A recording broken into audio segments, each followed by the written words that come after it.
আমি জেলা স্বেচ্ছাসেবক দলের জয়েন্ট সেক্রেটারি। তো এই বালু উত্তোলনটা যে প্রক্রিয়াধীন টেন্ডারটা গত বছর ছিল, এবছর কিভাবে বা কি জন্য কোন ওয়েতে তারা কাটতেছে সেটার কোনো কিন্তু ডকুমেন্টস নেই।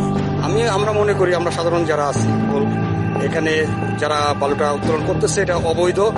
আর ডিসি মহোদয় সে কিভাবে এটাকে বৈধতা দিলেও বা সে কেন এসে এখানে এটা উদ্বোধন করে গেল তা আমরা কিন্তু জানি না। বলেছিল শফিকুর রহমান কিরণ সাহেব, যারা অবৈধভাবে বালু উত্তোলন করো তাদের জন্ম চৌরাস্তায়।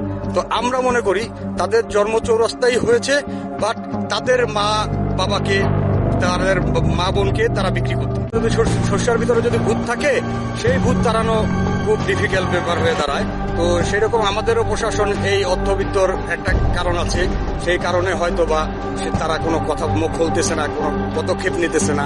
এত কিছু হওয়ার পরে এত টেলিকাস্ট হইতেছে জায়গায় জায়গায়, এটা নিয়ে মানব মিছিল মিটিং হইতেছে, মানববন্ধন। নেতা তারেক রহমান যে পরিচ্ছন্ন রাজনীতিটা এই দেশের মানুষের দিতে চাচ্ছে, সেই আমি মনে করি কোনো দুর্নীতিবাজ, কোনো অন্যায়কারী আমার দলের হতে পারে না। তারা আমার দলের কেউ না, তারা শুধু অন্যায়কারী, তারা লুটেরা, তারা লুটতরাজকারী।